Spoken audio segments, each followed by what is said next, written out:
al referirnos nosotros conductores y conductoras, ¿está correcto? Yo diría personas conductoras, personas que conducen, o una vez desdoblas, dices conductoras y conductores. Es Virginie Martín, consultora especialista en género e inclusión.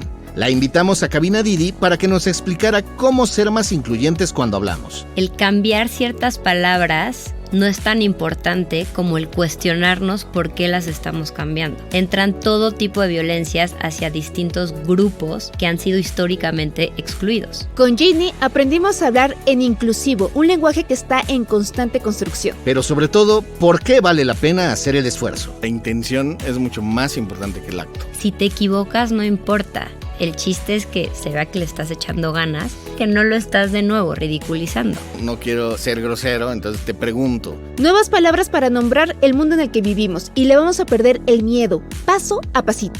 A mí me cuesta mucho trabajo, entonces voy manejando, sube una persona usuaria, ¿no? Entonces yo como persona conductora, si no sé cómo referirme, busco su nombre y si de todos modos me quedan dudas, de plano le pregunto. Eso sería el recetario correcto. ¿Cómo quieres que me dirija a ti? Las apps de manejo te dicen el nombre de la persona. Si le dices a la persona, hola Juan, hola María, hola Sam, estás hablándoles como las personas se pusieron en el app, respetando la manera en la que te piden ser nombradas. Pensamos que por no saber qué pronombre usar, no vamos a poder hablar con la persona. Pero volvemos a la opción neutra. Le preguntas cómo está y la escuchas, ¿no? Le puedes preguntar, ¿cómo quieres que te diga?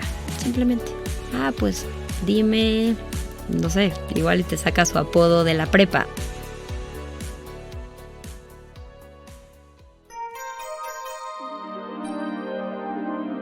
¿De dónde sale el lenguaje inclusivo? ¿Por qué importa? ¿Realmente es tan difícil aprenderlo? ¿Cómo lo podemos aplicar en nuestro día a día? Aquí te lo vamos a contar. Yo soy Javier Bravo. Y yo, Ode del Pino. Bienvenidos, bienvenidas y bienvenides a Cabina Didi. Prepárense porque nunca es tarde para aprender un nuevo idioma. 1789, Revolución Francesa, guillotina y el origen de los derechos humanos. La Declaración del Hombre y del Ciudadano definen unos derechos fundamentales, universales y sin excepción. Libertad, igualdad y fraternidad se quedó hasta como un lema de Francia. Pero ahí fue que Olympe de Gouges y después Mary Wollstonecraft, unas de las primeras feministas de la historia, dijeron, oh mon Dieu, oh my God, ¿dónde estamos nosotras? En efecto, nosotras ni estábamos nombradas ni teníamos los derechos que defendían los revolucionarios. Hablar genéricamente de el hombre no nos incluye a las mujeres. De ahí viene la importancia de un lenguaje en el que quepamos todas las personas. Lo que no se nombra no existe en la vida pública y lo que no existe para el poder no tiene derechos. La Real Academia de la Lengua, la RAE, no está muy en la onda con esto. La función de esta institución es marcar las reglas del español en todos los países donde se habla. Por ejemplo, incluyó términos como conspiranoico o videojugador en este último año, y sin embargo se ha posicionado firmemente en contra del lenguaje inclusivo. En México están los que sí hay que cambiarse un chip para entender, para expresarse, para respetarnos. Y está la otra de, es que la Real Academia, o sea, no podemos ni siquiera hablar bien, pero decimos la Real Academia está ahí. ¿Qué pasa con esto? El español lo que pretende, según la RAE, es que existe un masculino genérico. Ok. Este masculino genérico, lo que te dice la RAE, es que incluye a todos los géneros. Ahora, ¿quién decidió que el masculino genérico incluye a todos los géneros? Ellos. Las personas de la RAE, que es una institución que también está sesgada por muchísimas desigualdades. Les invito a entrar a la página de la RAE y a ver quiénes dirigen la RAE, quiénes son las personas académicas de la RAE. En su 90% son hombres de piel blanca que claramente han establecido como lógico que el masculino genérico incluye a todo el mundo. Ahora, en un mundo ideal, quizás esto no importaría, pero en un mundo donde las mujeres son excluidas, la población LGBTIQ+ es violentada todos los días, el nombrar a las personas es importante y es lo que busca el lenguaje incluyente. Oye, pero es importante aclarar que la RAE no es un ente que te pueda ni multar, ni... Vaya, es una academia y que hace recomendaciones. pero nosotros la tenemos como si fuera la ley del lenguaje, ¿no? Totalmente. Y ese es un tema muy interesante porque la gente que defiende a la RAE y está en contra del lenguaje inclusivo lo asocia como un tema de valor, ¿no? De ley universal. Y de nuevo, la RAE constantemente está aceptando palabras de uso común, ¿no? Tienen mexicanismos, tienen muchísimas palabras que se van agregando al diccionario porque el diccionario lo hacemos las personas. Pero hay algo con el tema del lenguaje inclusivo que la RAE no se ha querido abrir y entonces las personas que defienden esta institución se basan de este argumento, pero tienes toda la razón. O sea, la RAE no te va a multar, no te va a pedir que hables de una u otra forma, solamente hace lineamientos para la lengua. Que si nos ponemos intensos todos hablamos mal, ¿no? O sea, según la RAE. Sí, si queremos realmente hablar como la RAE, no hablaríamos como estamos hablando hoy, ¿no? Ni escribiríamos, porque escribimos con las patas. Ni siquiera sabemos los géneros, los plurales, nada. O no con las patas, ¿no? Con dichos, con usos, ¿no? Que es lo que hace rica la lengua, ¿no? Con maneras de hablar de cada región, de cada ciudad, y eso lo hace muy bonito. Y no hablamos con los de la RAE, pero eso no le quita la riqueza a la lengua. En México, ¿cuándo es que ya se empieza a tomar y a hacer un poco más de conciencia en este tema? Creo que es nuevo, ¿no? Todavía está en pañales. No sé si diría que es nuevo. O sea, creo que está en construcción constante y es lo bonito, porque al final la lengua es viva y tiene que estarse transformando. Ahorita el tema del lenguaje inclusivo está tan en boga porque también los movimientos en pro de los derechos se están escuchando más. ¿Son movimientos nuevos? Por supuesto que no. Pero se les está dando más visibilización, ¿no? Al movimiento feminista, al movimiento en pro de los derechos de las personas LGBTIQ+. Entonces, de pronto, el lenguaje inclusivo se vuelve una herramienta de estos movimientos. Una de las herramientas, ¿no? Y aquí también es importante quizás decir qué es el lenguaje inclusivo, ¿no? Porque no solamente es hablar de ellos, ellas y ellas, ¿no? No solamente se trata de representar a los géneros, sino lo que busca el lenguaje inclusivo es cuestionar las exclusiones cotidianas a través de cómo hablamos y nos comunicamos. Entonces esto incluye también la manera en la que presentamos visuales, la comunicación gráfica, las publicidades que vemos todos los días, las imágenes, cómo pueden estar contribuyendo a estereotipos que excluyan a ciertas personas. Entonces, lo que busca en general es darle espacio a personas que antes no tenían espacio a través de la comunicación. ¿Por qué los usuarios, las personas, se resisten a abrirse a este tema?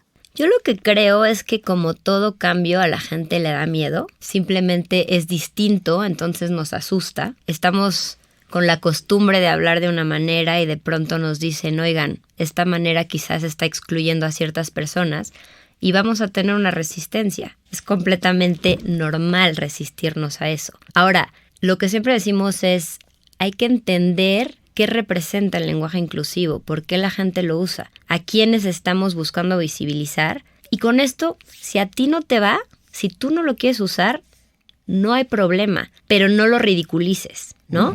Aprende que está allá afuera y que es parte de este movimiento, ¿no? Hay una frase muy poderosa que dice que ridiculizar el lenguaje inclusivo al final es ridiculizar el movimiento en pro de las igualdades de las personas. Entonces, de nuevo, hay resistencia al cambio, está bien, pero escucha y entiende de dónde viene y respétalo. Sí, porque hay una cierta aceptación a dividir por ejemplo, el saludo, ¿no? De todos y todas, ¿no?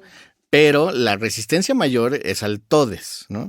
Lo cual evidencia una homofobia, transfobia, bifobia y demás, ¿no? Entonces, creo que también tiene que ver mucho con eso, con filias y fobias, esta situación. Además, obviamente, de lo que dices, ¿no? De que la gente está acostumbrada a cierta manera y siempre hay resistencia a los cambios o a las novedades. Y de cierta manera, no sé si estés de acuerdo, pero mucha gente lo toma como una moda también. Sí, y está bien. O sea, yo justo digo, por fin está de moda el movimiento feminista. O sea, qué bueno. Y si la gente se quiere hacer playeras y está increíble que se sumen. El que esté de moda un movimiento que lleva años sucediendo y el que esté de moda un movimiento en pro de que las personas vivan en igualdad de oportunidades, pues, o sea, qué mejor, ¿no? Pero al final el lenguaje inclusivo es parte de esa moda quizás de que se están hablando esos temas, pero está llegando proponiendo algo. Las personas que lo critican no proponen otra cosa. Entonces, quizás las formas de lenguaje que tenemos hoy para el lenguaje inclusivo en 10 años van a ser distintas. Y es hasta emocionante pensar en cómo se pueden ir enriqueciendo. Ahorita está el tema de la E, ¿no? Que justamente representa la E, ¿no? A esta población, ¿no? Y lo bonito es que hay distintas formas. El uso de la E tiene que ver con el lenguaje no binario directo, que justamente busca visibilizar diciendo todes, porque existe esta población y ha sido invisibilizada por años. Ahora hay otras formas, están los neutros. Yo hablo mucho con el lenguaje no binario indirecto, que es hablar de personas. ¿Cómo sería? Entonces, por ejemplo, yo digo, buenos días, ¿cómo están todas las personas presentes? En vez de decir, buenos días a todes, todas, todes, ¿no? O sea, hay distintas formas de hacerlo sin necesariamente irte al lenguaje no binario directo.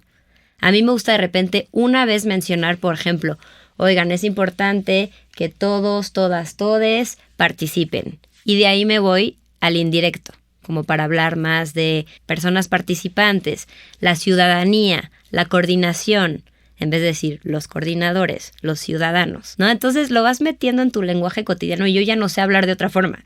Claro, claro. Entonces, eso de que es difícil también de pronto es como, hay resistencia, pero no es tan difícil. Hablamos del lenguaje inclusivo casi siempre pensando en el lenguaje machista o en el lenguaje, digamos, homofóbico, de cierta manera. ¿Existe otro tipo de lenguaje inclusivo? Sí, definitivamente el lenguaje inclusivo incluye el lenguaje no sexista. Ahora, la idea del lenguaje inclusivo y la definición amplia es visibilizar a las poblaciones que han sido excluidas de la lengua. También el tema de no reproducir estereotipos en contra de poblaciones, por ejemplo, con discapacidades es súper importante, ¿no? No caer en capacitismos a través del lenguaje, ¿no? A ver, ¿a qué nos referimos ahí? Cuando, por ejemplo, usas palabras que no quisiera repetir, pero decir, esta persona es retrasada, esta persona es tontita, ¿no? En vez de decir la palabra que las personas con discapacidad te dicen, ¿no? Soy una persona con discapacidad. Entonces, de nuevo, usar los términos que los grupos excluidos o en situación de vulnerabilidad te han pedido que uses es muy importante. Es que le tenemos mucho miedo a las palabras, ¿no? Claro, pero ahí también de nuevo está escuchar. ¿Cómo esta persona se está presentando? Por ejemplo, todo el tema de la gordofobia. Uh-huh. El lenguaje inclusivo busca romper mucho de eso, ¿no? O sea, busca romper como cómo se están llamando los grupos, ¿no? Hablamos de personas gordas. Así se están llamando ahora, quizás en 10 años se llamen de otra manera, ¿no? Pero lo importante es no reproducir palabras que puedan ser violentas hacia ese grupo. Ahorita acabas de decir algo. Sí, porque los apodos originalmente eran bullies, o sea, no. Y te aguantabas y crecías con eso. Y crecías con ese apodo. Sí.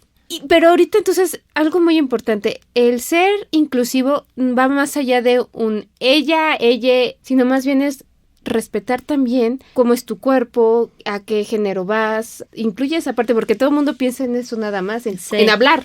Pero no en cómo eres. Lo que siempre decimos es, la lengua es la forma en que nos comunicamos y hablamos de las personas, citamos a las personas, nombramos a los grupos. Uh-huh. Entonces, usar la herramienta como parte de la visibilización de estas exclusiones es parte del lenguaje inclusivo, ¿no? Entonces, de nuevo, el cambiar ciertas palabras no es tan importante como el cuestionarnos por qué las estamos cambiando. Y esa es la base del lenguaje inclusivo. Entonces, de nuevo, entran todo tipo de violencias hacia distintos grupos que han sido históricamente excluidos. O sea, la intención es mucho más importante que el acto, ¿no? Exactamente. O sea, me gustó cómo lo dijiste. Sí, o sea, yo no te quiero ofender, entonces te pregunto. No quiero ser grosero, entonces te pregunto. Se vale preguntar. No sé cómo eres, no sé con quién estoy hablando, te acabo de conocer, entonces te pregunto, ¿no? Se súper vale preguntar, la gente aprecia muchísimo que preguntes. Ahora, de nuevo, desde un lugar de escucha. Porque si preguntas y no escuchas... Ajá, da igual. Pues al final te quedas como en la pretensión de que intentaste y en realidad no lo intentaste. Y por ejemplo, ahorita que estábamos hablando de la famosa RAE, ¿tú qué les dirías a ellos? Porque hasta parecen una burla a ellos. Ahora sí que a ellos. Ay, sí, a ellos les gusta a ellos, ellas. Hay que escribirles. Ahí sí sería a ellos, porque ya no sabemos cómo son. Pues sí, mira, son como 4 ellas y pues como no nos han permitido integrar el tema de pronombres inclusivos sería ellos. Pues mira, la verdad es que lo han dicho personas mejor que yo. Hay una académica del Centro de Investigaciones y Estudios de Género, la doctora Hortensia Moreno Esparza, que explica el lenguaje inclusivo de una manera muy bonita, que me encantaría que lo lean las personas de la RAE, y dice que el lenguaje inclusivo no es un problema lingüístico, sino un posicionamiento político. Representa una pequeña insurrección con una cualidad altisonante. No tiene que ser bonito ni ser aceptado por la Real Academia Española, porque es un lenguaje que marca un descontento, una incomodidad social cada vez más extendida. Entonces, bueno, me parece muy poético. Es una revolución, ¿no? Como lo plantea, Claro. porque sí, definitivamente es una revolución a través de cuestionamientos individuales cotidianos que te permiten ver cómo miles de personas son invisibilizadas todos los días y violentadas, además. Entonces, ¿cómo dices? El primer punto es abrir, escucharte, y entonces, ¿cómo reaprendemos? Porque es una sociedad, ¿no? Los que tenemos que a reaprender. ¿Cómo empezamos a reaprender esta parte, modificar esta parte?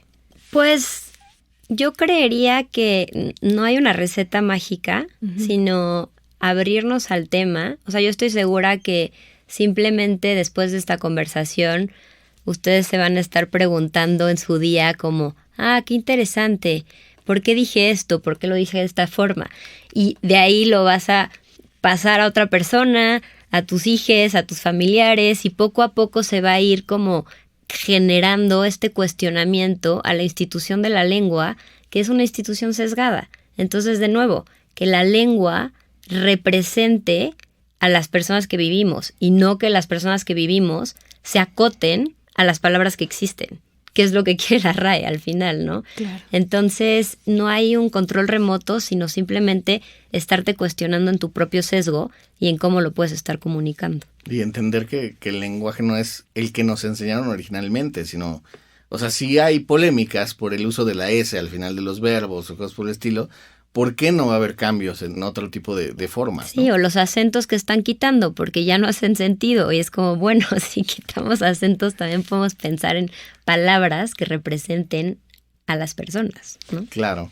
Sí, porque tiene mucho que ver con lo que decías, ¿no? La agresión, el cómo no, para no agredirte o para no excluirte, primero debes de pensar lo que no te gustaría a ti que te dijeran, ¿no?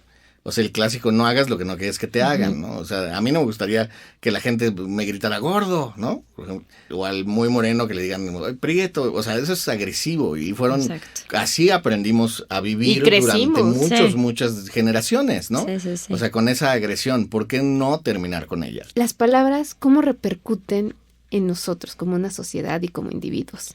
Pues siempre lo vemos desde un lugar de violencias, ¿no? Porque al final en un mundo donde no hubieran violencias, esto no sería un tema realmente, ¿no? En un mundo donde no hubieran feminicidios o crímenes de odio, como los hay en México y en la región, esto no sería realmente un debate tan importante, ¿no?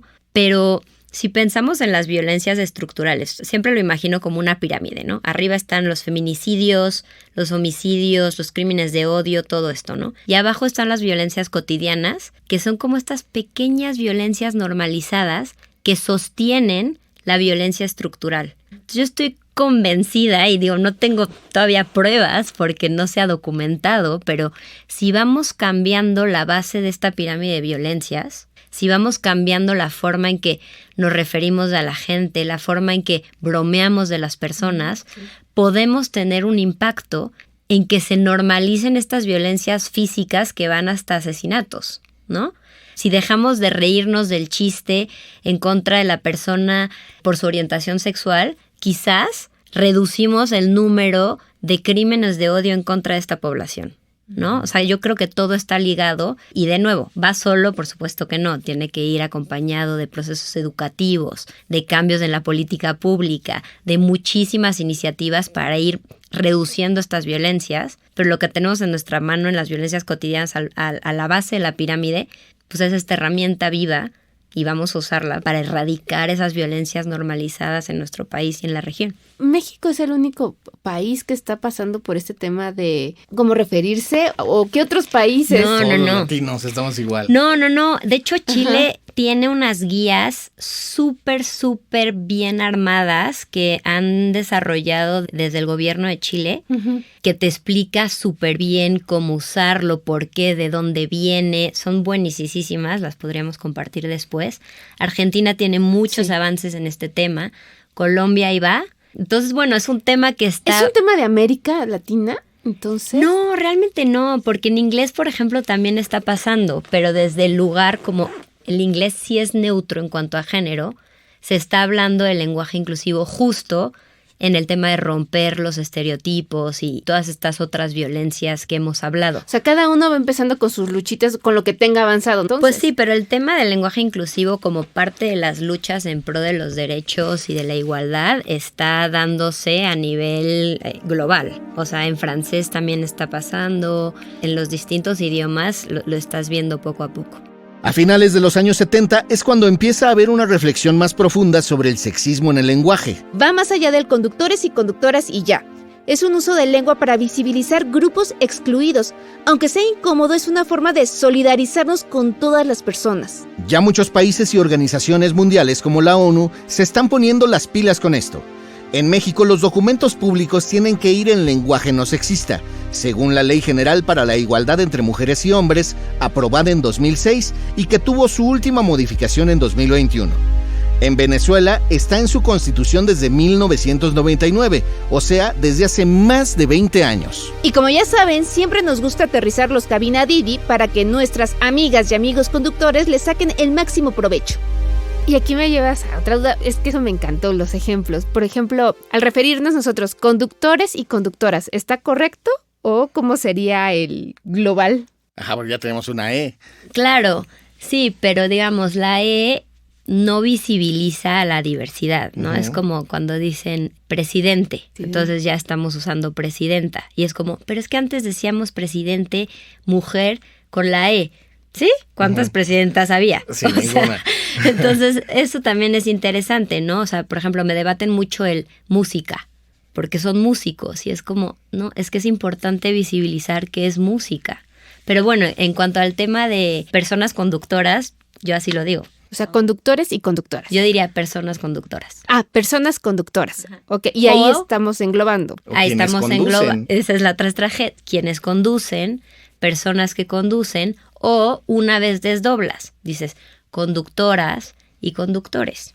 Y, por ejemplo, y si hubiera alguien, digo, el universo es muy grande, ¿no? O sea, no binario, pero quieres hacerlo correcto. Entonces sería como dijo Javier, ¿no?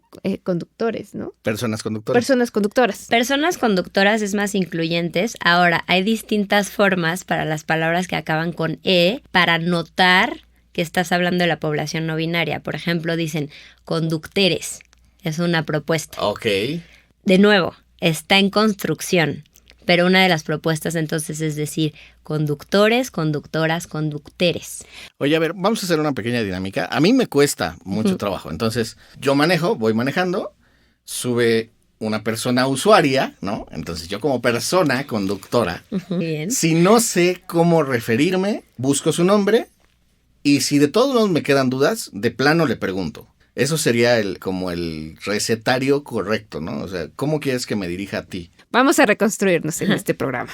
A ver, las personas conductoras, ¿cómo pueden implementar en el día a día este lenguaje? Yo lo que pienso en el día a día es que lo más importante es escuchar a las personas. Porque, por ejemplo, muchas personas me preguntan como, es que yo ya no sé cómo dirigirme a la gente.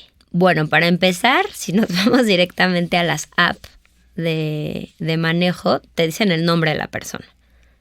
Con el nombre, si tú agarras y le dices a la persona, hola Juan, hola María, hola Sam, estás hablándoles como las personas se pusieron en el app. Entonces estás respetando la manera en la que te piden ser nombradas. Y escuchar. Si la persona agarra y están platicando y te dice, no, pues es que en realidad hoy estoy muy cansada porque fui a una fiesta, ya escuchaste la E. Entonces cuando le contestes, usas la E. Si no te sientes en comodidad de usar la E, hablas de manera neutra. Ok. Aquí la dificultad es que no estamos acostumbrados. Ni siquiera escuchar y poner atención a tu tercero. Claro. O sea, es un tema de cómo voy a expresar. Por ejemplo, ahorita diste un buen tip de la aplicación, ¿no? Porque sabes, es Juanita, Juanito, ok. Sí. Pero tú quisieras ser amable con una persona. Ahora, ¿cómo te tienes que presentar? ¿Cómo llegas y te dices? O sea, por ejemplo, yo te veo a ti y ¿cómo me dirijo a ti? O sea, te digo, hola, buenas tardes, Jane. Pero antes de que o sea, pero si no nos conociéramos, o sea, ¿cómo le dices a la persona? ¿Cómo quieres que te diga? ¿Se lo dices abiertamente o cómo le haces ahí? Pues mira, cada vez la gente está poniendo más sus pronombres. O sea, por ejemplo, yo los tengo en todas mis firmas, en el Zoom sale, en todos lados pongo mis pronombres como para también visibilizar que pueden haber otros pronombres. Ahora, cuando estás conociendo a alguien, no sé, si a esta persona la vas a entrevistar, por supuesto, pregúntale, ¿cómo quieres que te nombre? Y escucha cuando te diga la persona, soy Sam, soy doctora. Ah, perfecto. O sea, no necesitas necesariamente hacer la pregunta ¿cuáles son tus pronombres? Ahora, esta es una pregunta completamente válida.